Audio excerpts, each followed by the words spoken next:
Salut tout le monde, j'espère que vous allez bien. Bienvenue sur ma chaîne Cooking by Mimi. C'est la période des fraises, alors aujourd'hui j'ai décidé de réaliser avec vous la panna cotta au coulis de fraises. Un délicieux dessert frais et moins calorique que l'original car il est allégé avec l'ajout du lait. Si c'est votre première visite, je vous invite à vous abonner à ma chaîne en activant la cloche de notification. Et maintenant c'est parti pour la réalisation. On aura besoin de 200 ml de lait, 600 ml de crème liquide entière à 30% de matière grasse, 80 g de sucre en poudre, une cuillère à café d'extrait de vanille que vous pouvez remplacer par du sucre vanillé, 400 g de fraises fraîches ou surgelées, ainsi que de la gélatine. Ici pour les quantités que je vous ai données, il vous faudra 4 feuilles de gélatine. Et si vous utilisez les petites feuilles de gélatine comme celle-ci, il vous en faudra 5. Donc pour faire simple, il vous faut 1 g de gélatine pour 100 ml de liquide et 10 g de sucre pour 100 ml de liquide. Sachant que pour cette recette, on utilise 800 ml, il nous faudra 8 g de gélatine et 80 g de sucre.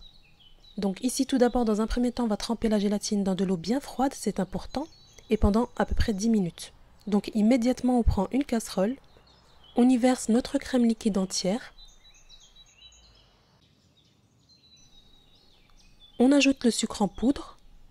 Donc ici, pour ma part, je vais mettre de l'extrait de vanille, mais il vous est possible de le remplacer par une gousse de vanille, ou bien 2 sachets de sucre vanille. Et si vous remplacez par du sucre vanille, à ce moment-là, réduisez votre sucre en poudre de 15 g. Voilà, donc on fouette bien pour bien faire dissoudre le sucre. Vous pouvez chauffer le mélange pendant à peu près 2 minutes sur le feu pour bien faire infuser les saveurs de la vanille. On vient ensuite ajouter le lait. On met ensuite notre casserole sur le feu. On continue de fouetter pour faire dissoudre le sucre et on fait chauffer jusqu'à frémissement. Voilà, dès l'apparition des premiers bouillons, on retire du feu. Voilà, donc ici ma gélatine a bien été hydratée pendant 10 minutes. On va maintenant bien l'essorer pour enlever l'excédent d'eau et on l'ajoute au mélange lait et crème. Donc ici c'est important que votre crème soit assez chaude, donc de 40 à 60 degrés. Donc une fois l'avoir retirée du feu, ne tardez pas. Faites dissoudre la gélatine en fouettant, comme ceci. On vient ensuite filtrer la préparation. Donc là je place directement ma passoire sur une cruche bec verseur. Ça sera plus pratique pour remplir les verrines tout à l'heure. Donc ici cette étape est importante. Filtrez votre préparation pour éliminer tout reste de gélatine qui n'a pas été dissous. Là on va laisser tiédir un petit peu sur le plan de travail en attendant de préparer nos verrines. Donc là je vais utiliser cette verrine pour donner un joli visuel penché. Je récupère mon petit bac gastro, je vais faire rouler une serviette.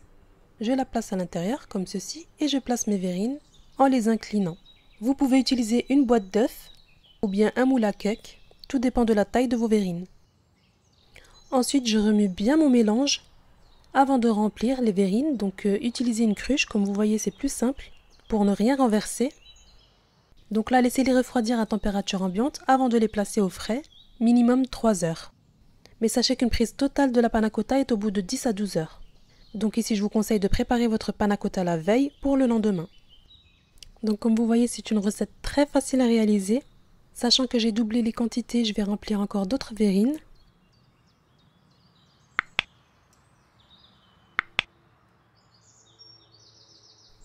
On passe maintenant à la préparation du coulis à la fraise. Sachant que c'est la période des fraises, je vais la faire maison.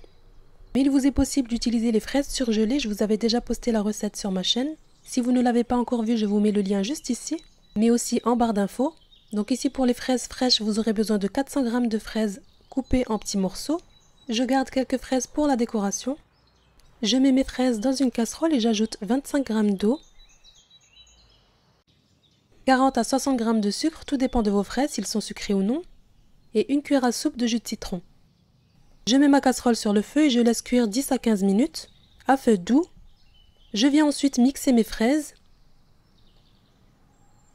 Je le passe ensuite au tamis.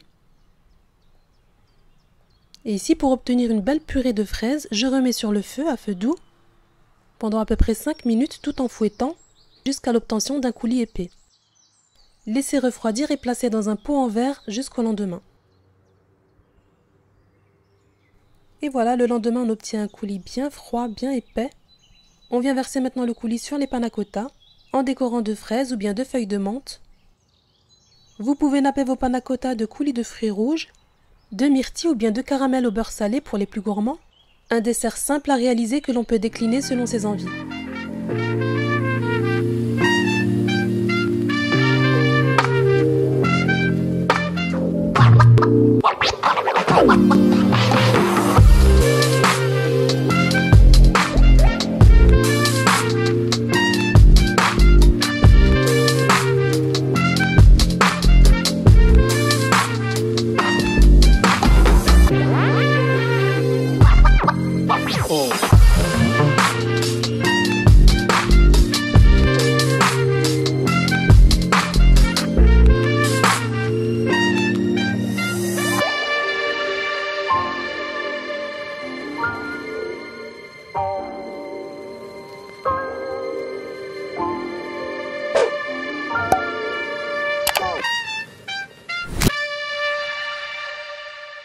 Et voilà, on arrive à la fin de la vidéo et j'espère que ma recette vous aura plu. Si c'est le cas, n'oubliez pas de liker.